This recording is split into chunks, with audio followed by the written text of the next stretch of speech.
समुद्र मंथन के दौरान जो लिखा गया है, वर्णन है कि 14 प्रकार की चीज़ें निकली थी। कुछ चीज़ें ऐसी थी जिनको शास्त्रों में लिखने की इजाज़त नहीं थी, तो नहीं लिखी गई। और समुद्र मंथन से जो भी चीज़ें निकली थी उन्हें उनमें से काफ़ी सारी चीज़ें स्वयं नारायण ने, स्वयं महादेव ने और कुछ अन्य देवी-देवताओं ने धारण किया, अपनाई। तो इस बार जो प्रयोग हो रहा है, उस दिन 3 चीज़ों का स्थापन किया जाएगा। पहली चीज़ है अमृत कुंभ। अमृत कुंभ निकला था। अमृत कुंभ का मतलब ये होता है कि अगर वो आत्मा में स्थापित हो गया है, तो आपको स्वमेव अमरत्व के रास्ते पर निकल जाएंगे, अमरता के रास्ते में, चिरंजीवी होने के रास्ते पर आप निकल जाएंगे। इसका मतलब ये नहीं कि आपकी मृत्यु नहीं होगी कभी। अगर आप चाहेंगे तो होगी, पर अगर आप नहीं चाहेंगे तो नहीं होगी, अगर अमृत कुंभ आपकी आत्मा में स्थापित है। जैसे अमृत कुंभ जो है रावण की नाभि में स्थापित था, अगर आत्मा में स्थापित होता तो फिर शायद प्रभु श्री राम भी उसे मार नहीं पाता, क्योंकि अमृत कुंभ अगर आत्मा में स्थापित हो जाता तो फिर बड़ी दिक्कत हो जाती, क्योंकि आत्मा के साथ नियम आप भी जानते, न मार सकते हैं, न काट सकते हैं, न तोड़ सकते हैं, न जला, कुछ कर नहीं सकते। शरीर पर आप कोई भी अस्त्र मार देंगे, शरीर खत्म हो जाएगा, पर आत्मा में कौन सा अस्त्र मार करके आप उसे खत्म करेंगे? आत्मा में आप जो भी चीज देंगे वो समाहित हो जाएगी, क्योंकि आत्मा अर्थात ईश्वर,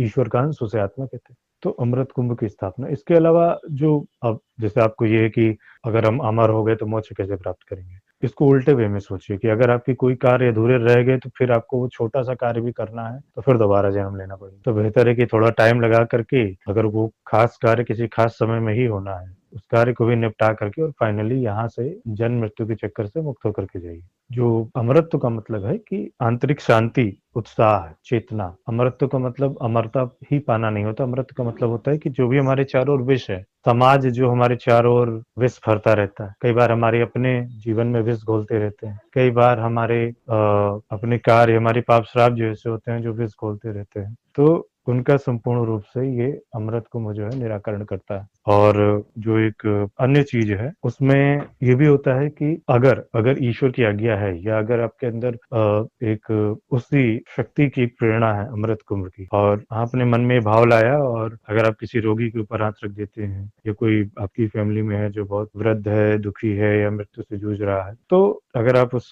अमृत कुंभ का ध्यान मिला करके उसके ऊपर हाथ भी रख देंगे तो उसका रोग ठीक होने लगेगा। और अगर आप ये भी भावना दे देंगे कि इतने समय तक और उसको जीवन मतलब जीवित रहना चाहिए, तो वो जीवित भी रह जाएगा। लेकिन ये तभी यूज करना होगा जब अमृत कुंभ स्वयं आपको प्रेरणा दे। अनावश्यक रूप से अगर आप किसी की जान बचाएंगे तो वो विधि के विधान के खिलाफ जाएगा। फिर लॉस ये होता है कि अगर आप बाहर किसी की जान बचाते हैं तो फिर आपको अपने किसी खोना पड़ेगा। आत्मा के बदले आत्मा, सीधा सा नियम है। मृत्यु के बदले मृत्यु। तो खैर, जब वो शक्ति स्थापित हो जाएगी तो आपको स्वयं ज्ञान देगी। तो इस तरीके के बहुत सारे प्रयोग हो सकते हैं। और अमृत का मतलब सिर्फ अमरता से नहीं लेना चाहिए। जो भी विष है, रोग है, समस्या है, वो किसी भी रूप में आ सकती है, तो उसको हमारे भीतर मौजूद जो एक अमृत है वो उसको काटता है।